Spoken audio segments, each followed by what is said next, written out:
youth, trying to give a little bit counsel on how the youth can live a better society, live a better life, and try as much as possible to avoid pitfalls that might affect their destinies. For over a week now, we're looking at role models.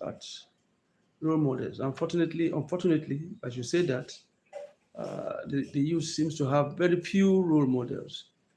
Especially when we want to look at our leaders, we cannot really say these are role models because of the kind of things they do, the kind of informations, the kind of things, not what they say.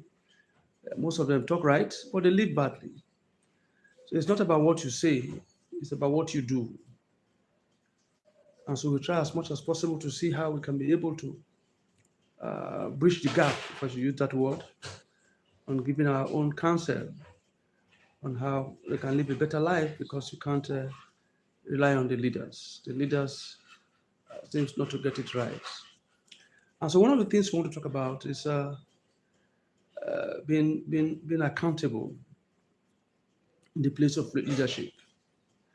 Being accountable. It's quite sad that we find ourselves in a situation now where the definition of leadership or the place of leadership among the political elites is a forum for fraud. So most of the stories we hear, most of the things we hear, is all about fraud and fraud and fraud and fraud, deception. Deception of all types.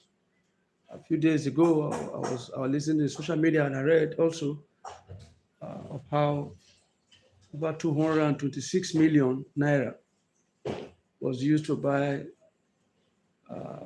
85 cartons of cracker biscuits by the police. The police authority used 226 million naira to buy 85 cartons of cracker biscuits. And you begin to wonder, what is about that cracker biscuit? I spending so much money.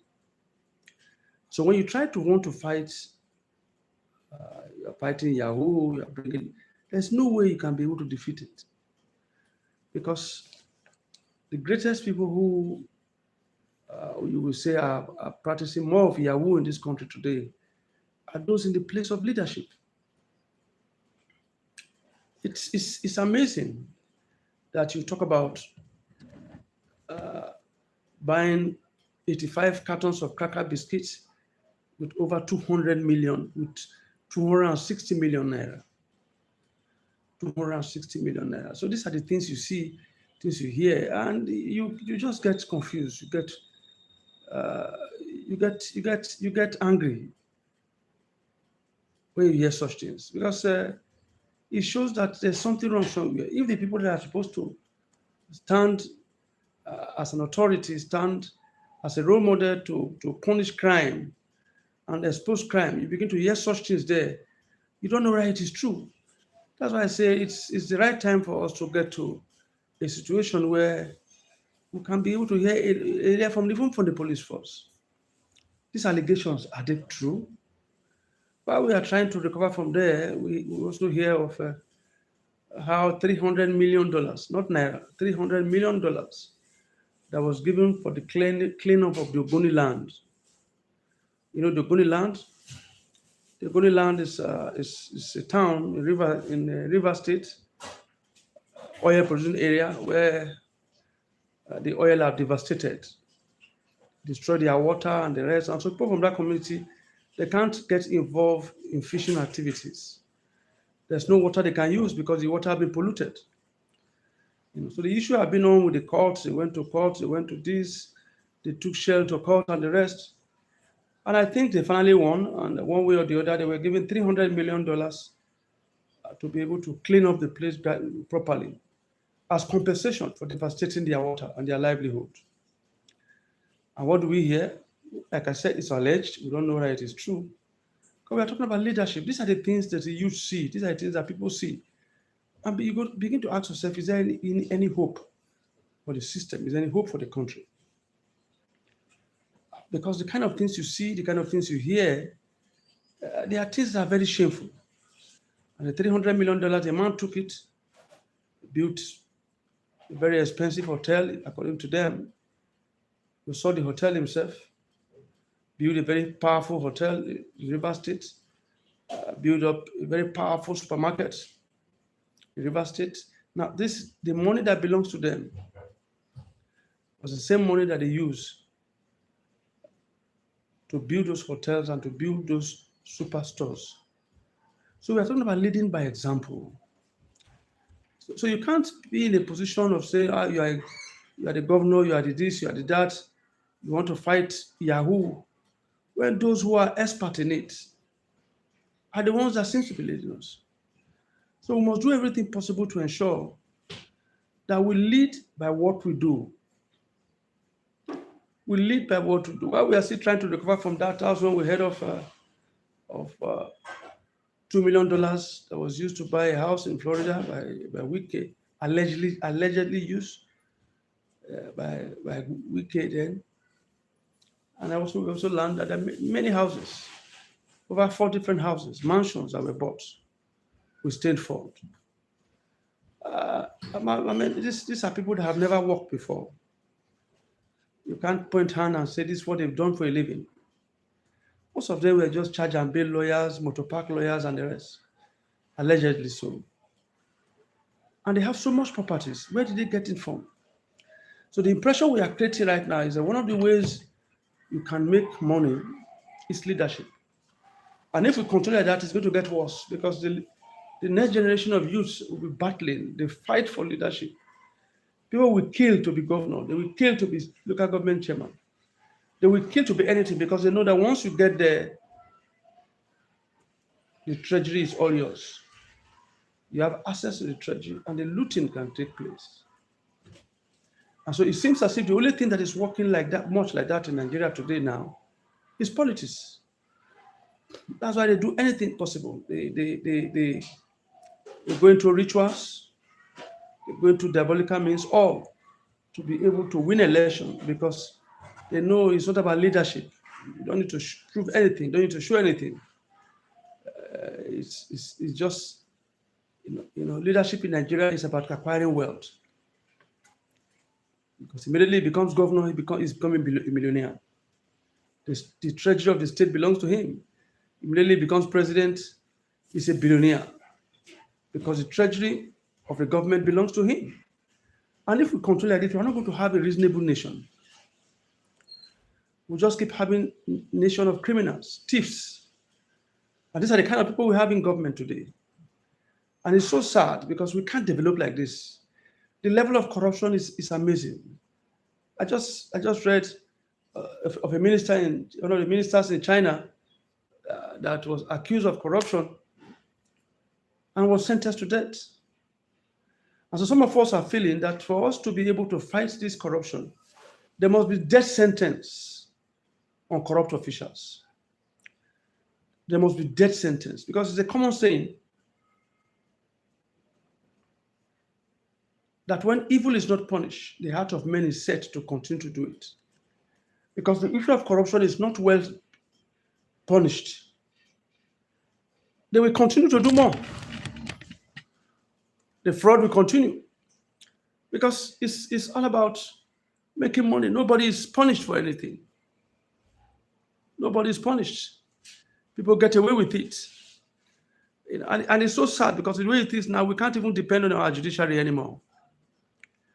Because you take a matter to the court, a matter that has to do with corruption, nothing happens. Nothing. Take it to the court, it's just a waste of time. The only thing, they arrest the person, like I said in one of our programs, they arrest the person, take him to court, grant him bail, release him, and he goes home and enjoy the loot. Till today now, we don't know how the former Kogi State governor, we don't know how the case has ended. We don't know how it has ended. So do we really want to leave anything for the youths at all? It's my own candid opinion that the generation of leaders we have today have no plan for the youths. They buy houses abroad because that's where they expect their children to be, not the poor man. They don't bother about the poor man. They don't bother about the youths. The youth can go to hell for what they care about. It has nothing to do with the welfare of the youths. It's just for them to gather money for their family and their children. We heard the other story from Sahara reporter that has to do with Ganduje. How he has acquired health for their children. So when will all this stop? When will this nonsense stop? And it's very glaring that except something is done about it, it will keep getting worse. All of them are stealing the state treasury, stealing from the state treasury, so that they can be able to save, buy properties and all kinds of things outside Nigeria for their children. They are not leading Nigeria, they are acquiring wealth for their children. And that's the more reason why something must be done about it. And like I've always said, nobody gives you freedom. You must be determined to fight for it, for you to be free. They don't dash you freedom. These present politicians, they don't have any plan for the youths. Once in a while, they after they've eaten about 10 billion, they can release like 500 billion to play around some people. And nobody asks, what about the rest? No, nobody asks about that. And as long as we continue to live like this, we are going to have problems.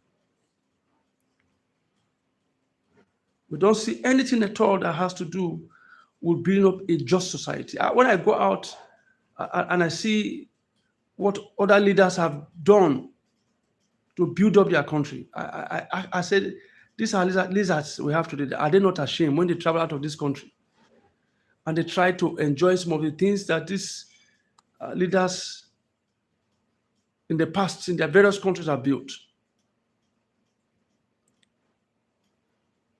Look at South Africa, for example. The growth you see there now are the things that the colonial fathers left behind. There's nothing new happening.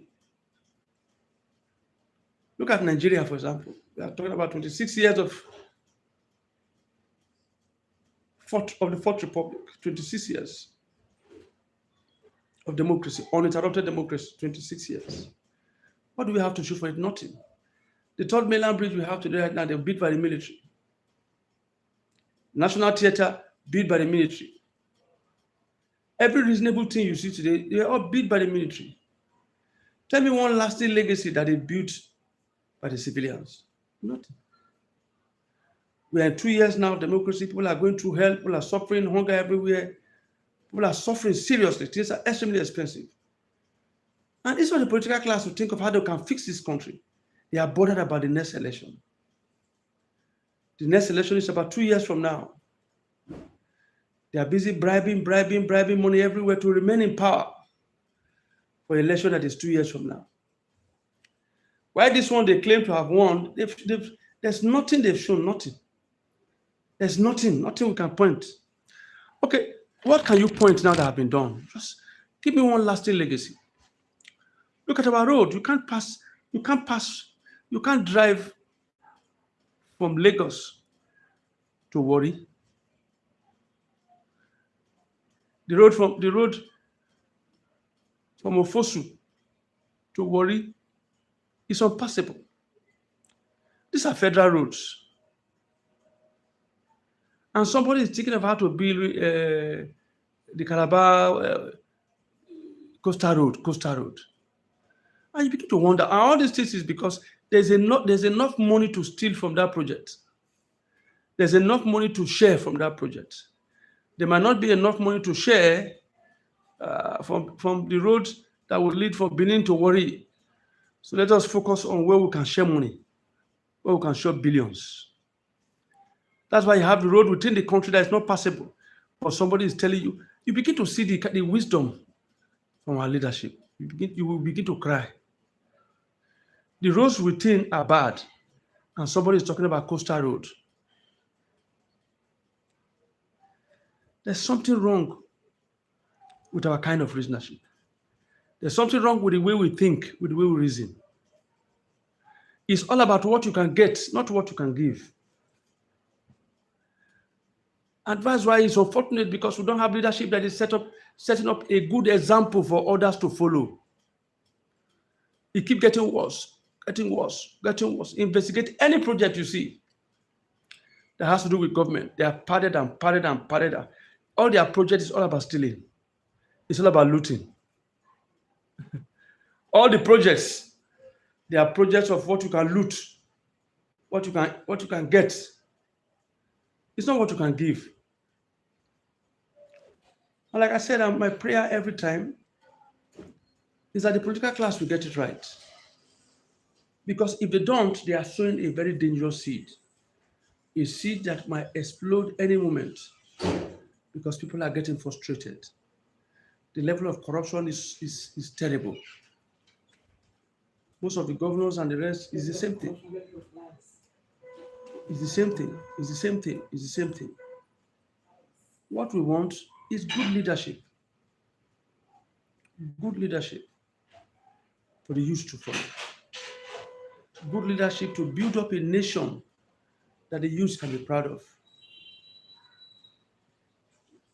Nigeria belongs to all. The resources belong to all. And they must be properly managed so we can be able to have a good nation, a nation that we are proud of. Not a nation of criminal leadership. When I talk of leadership, it's not just about the president alone. Like I said, I've always been saying, the governor, your husband, you are the MD, you are the director, you are this. They must set up a system and a standard, something that the youth can follow, so we can build up a healthy nation that the next generation can be proud of. People built America, they built Europe, they built China. Most of the Western world were built by people. They labored to build their country. And these are the places where we go to rest. These are the places where we steal money to drop.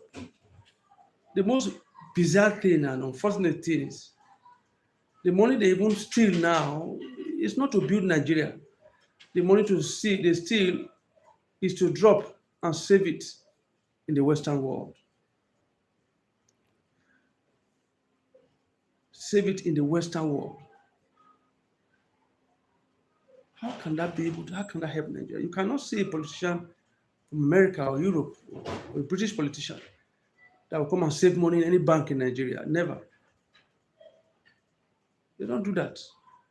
They invest in their country because they believe so much in their country. And they want to ensure that their country becomes the best. They are going towards it. But sadly enough, here in Nigeria, we don't have leaders that do that. The whole news we hear about Nigeria is about stealing and stealing and stealing. So please, we must become good role models for the youth to follow, even in the place of leadership. All this talk about corruption, embezzling of money here and there is not good for the youth. It's not helping the youth. We are laying up a terrible standard. So I want you to subscribe to this BHF movie on YouTube. I want you to share. I want you to like, comment. Thank God, thank you for all those who have commented. Thank you very much for your comments. Please, we need to build up a good Nigeria. And our leaders must be example. We must live by example. We must be role models for the youth to follow. Because what we are having right now is a whole lot of baggage of corruption. Very annoying. Look at the whole news. Look at what is going on at this time between Sowore and Wike, and between this and this. We begin to see that today again. We saw that one again, Ganjoje. Everything about is fraud. And these people are not tired. Are they not tired of stealing? Can't they for once build a good Nigeria? Where are they carrying this money to? These people are old already. Some of them are over 70. This stealing should stop. Before it gets out of hand and people begin to go to the street and protest, this stealing should stop. Until we meet again tomorrow, please take care of yourself. Be a role model that the youth will follow. Thank you.